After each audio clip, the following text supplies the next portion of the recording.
On February the 17th, 2000, there was an interesting and provocative article in the Lynchburg Ledger newspaper entitled The Biologist. The author of the article was journalist George Kaler.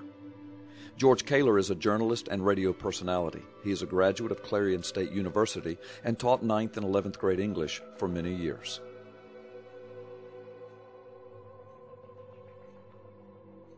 Back to the Lynchburg Ledger article, The Biologist. In this article, George Kaler interviewed a molecular biologist who made a most amazing admission. This molecular biologist addresses the subject of the complexity of DNA and human code. This is his field of expertise. He is recognized by his peers as a prominent member of the scientific community.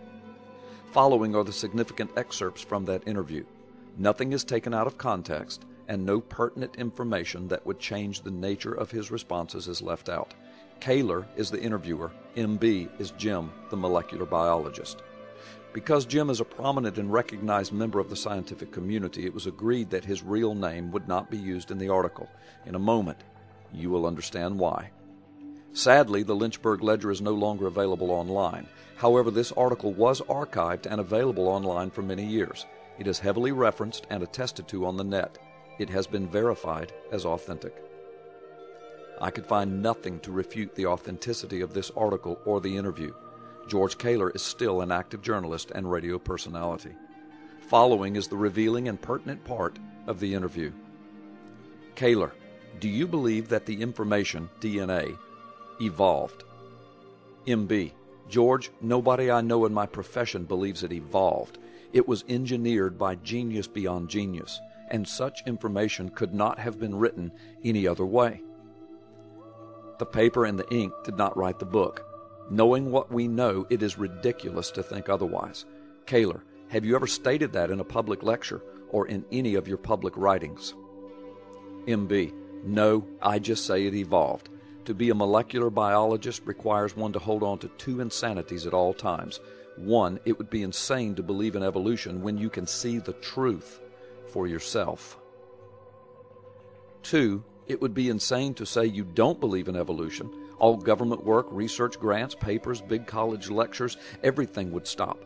I'd be out of a job or relegated to the outer fringes where I couldn't even earn a decent living. Kaler, I hate to say it, but that sounds intellectually dishonest. MB, the work I do in genetic research is honorable. We will find the cures to many of mankind's worst diseases, but in the meantime, we have to live with the elephant in the room. Kaler, what elephant in the room? MB, creation design. It's like an elephant in the living room. It moves around, takes up space, loudly trumpets, bumps into us, knocks things over, eats a ton of hay, and smells like an elephant. And yet, we have to swear that it isn't even there.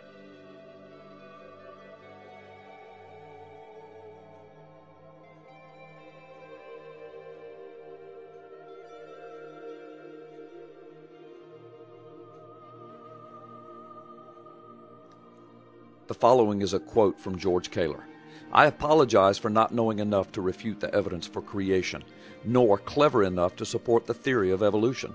Knowing what I do know about computers and software programs, I know my computer cannot write the 4 billion-bit program for the DNA molecule, no matter how much time I give it. I don't believe pond scum could write the program either. I apologize for not having enough faith to believe that it can. And so, the elephant remains in the room, and because of fear, and because of peer pressure, and because of money concerns, the elephant will probably never be identified by most scientists. Our thanks to this brave molecular biologist who would dare to speak the truth.